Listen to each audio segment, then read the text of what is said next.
I've been using objective personality to try to understand relationships better. And one of the things that I've noticed a lot is that the gender of your function has a huge impact on how you handle conflict, how you connect with people, and what you're comfortable with. My sister and her husband, who actually originally got me into OP, have been watching a lot of Love is Blind. It's kind of cool because you can try to type people, get a sense of their personality, and then see which people they get along with, which ones they don't, and what their conflicts are in those relationships. And it turns out genders of their functions have a huge impact, but they also discovered you can kind of tell a lot about the gender of a function based off of the tone of someone's voice and the way that they joke around versus how they're serious.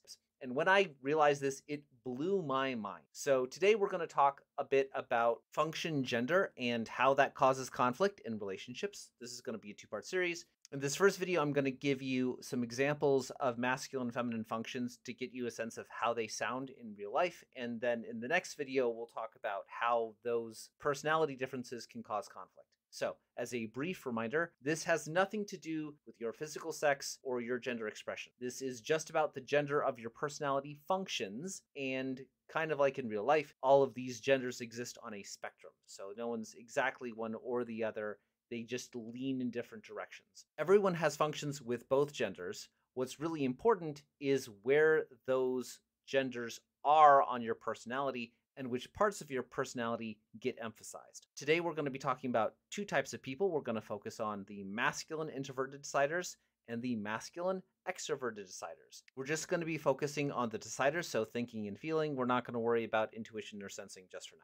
First, let's talk about the masculine introverted deciders. With masculine introverted deciders, or DIs, when they encounter problems in life, they tend to see themselves as the solution, and they put pressure on themselves to make whatever it is happen.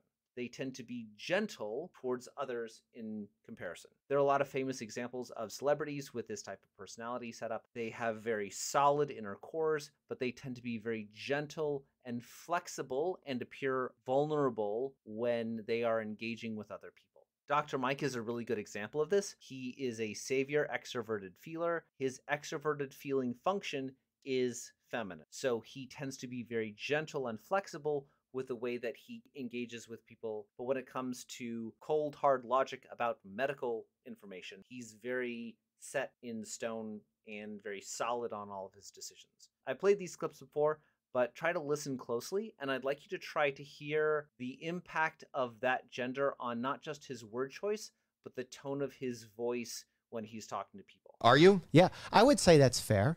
I also think... Second to Fauci, maybe. Yes. They invited me to DC to talk COVID with him. I used to think influencer is a bad thing for a doctor, because influencers like, oh, that's what entertainment people do and not medical professionals. But then if you really think about it, I'm influencing people to have a healthy lifestyle. I'm influencing them to take their medications appropriately. So I'm an influencer. All doctors should be influencers. Well, you just influenced me. I'm convinced. Compare that with how he talks about medical decisions. He's very solid and less movable on the thought process behind medicine. It's making the best decision based on the limited information you have at the moment. So in some instances, your level of confidence will be much higher. So for example, if a doctor tells you, hey, we've never done randomized controlled studies on something, but I think this works. That's called expert opinion, lowest level of evidence. Highest level is the gold standard, randomized controlled study, placebo controlled, that's the gold standard. But you can't do that in every instance. So that's an example of someone who has a very solid identity and a very gentle, flexible, outside kind of interface with their personality. Next, we're going to look at the masculine extroverted deciders. So these people who are very solid in the extroverted space. So people who are masculine DEs or extroverted deciders, they're not really as much into the inner peace as much as they are shoving on the world. So when the going gets tough, they actually push on the world. They try to take charge and they try to make the rest of the world better in their eyes. Gordon Ramsay is a really good example of this. He is trying to make other people into better chefs, and he does this by yelling at them. This is a very masculine extrovert decider thing. He's shoving on other people to get the results that he wants. When he works with children, you'll notice his personality like totally flips. He is a very, very gentle person when he's working with kids, and he's very, very forceful and kind of mean when he's dealing with adults. Another example of a masculine extrovert decider is Larry David. Larry David is an IFI. His introverted feeling function is feminine, so his inner core is very gentle and flexible, and his outside shell is very shovey.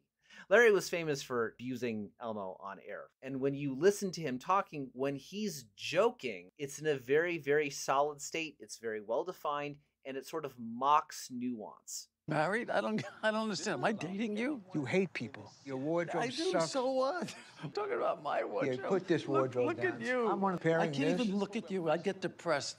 When are you gonna die? You just, will you please die?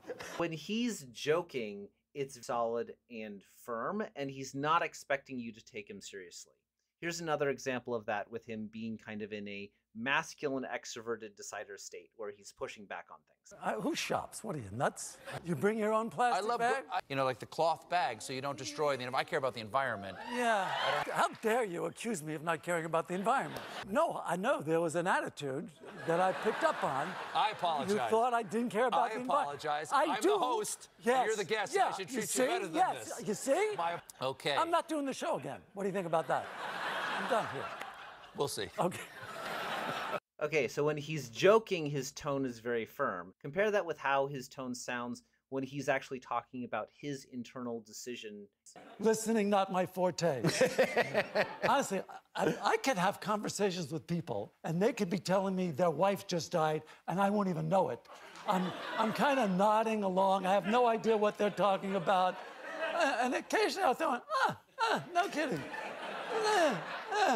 Compare that with Dr. Mike again. When he is in an extroverted state and he's joking, his voice is very light, and that interaction has a lot of nuance in it and a lot of room for others. Because I did this accelerated program, when I started my first year of medical school, I wasn't 21 yet. I was the sole student not invited. Oh, you Laugh at my pain, because it's... But his inner identity is very firm. This is a really cool clip because this is one of those rare examples when he's actually pushing back on someone.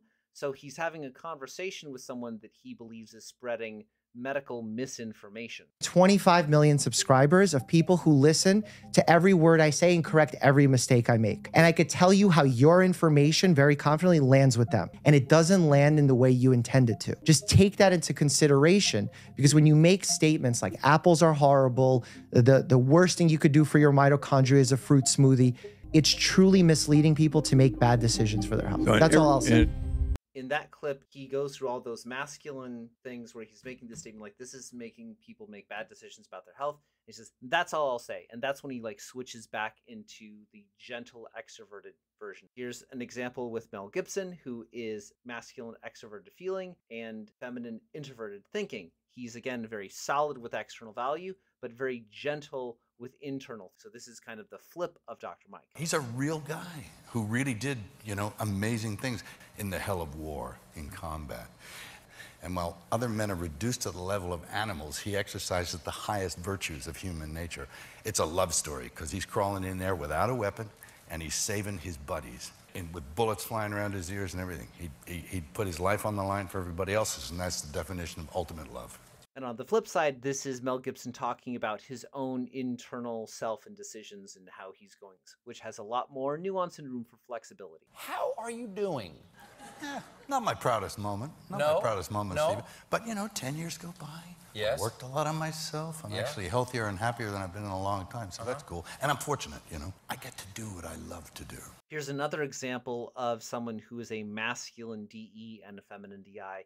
This is just to give you bunch of clips where I think you can hear the different functions coming out. So Joss Whedon is a feminine introverted feeler and a masculine extroverted thinker. And you can kind of hear his tone of voice shift when he's switching between functions. We all felt that. I mean, the money guys were the people who would say, this is what we're willing to do. This is what audiences will accept. This is, who are sort of entrenched in older thinking. Difficult to push a storyline like Willow and Tara's, lesbian love on TV at the time? No, we did it very gradually. I'm not sure they knew that that's what it was for some time. Here's an example of someone who has a masculine introverted feeling identity and a feminine extroverted thinker. And so when he's actually pushing back against the tribe, it's very gentle and it's very flexible. But when he gets into his personal value space, it's very solid. So like this, I did a movie called Don John, where I was playing like a guy who's in the gym all day. If you spread the wings, it shows you're like, it's gorilla stuff. It's, you know, like, you know. What, like that? Yeah. So that you can, hey. What's going on? Hey, oh, come on. Stephen Colbert, listen. So in that clip, parading himself and peacocking, like that feels like kind of a masculine FI sort of thing. But when it actually gets to be a confrontation, he's like, actually, I don't want to do this. Tries to like gently resolve and not push that conflict. The opposite side of that is when he's talking about things that are more important. There's other places in the world where you can't stand up and say, hey, I think the government's doing something wrong. We're really lucky to get to live in countries where we can have these kind of conversations, especially here on TV. I'm really grateful. So I'm happy that he did what he did, just so that we can all be having this conversation right now. So in summary, everyone has masculine and feminine functions. Some of those are going to be on your extroverted functions. Some of those are going to be on your introverted functions. That has a big impact on where you are gentle and where you are commanding and forceful. And it also changes what it looks like when you're being serious versus when you're joking around. Next video, I'm going to talk about how these differences can cause problems in relationships. Thank you so much for watching, and I'll see you in the next video.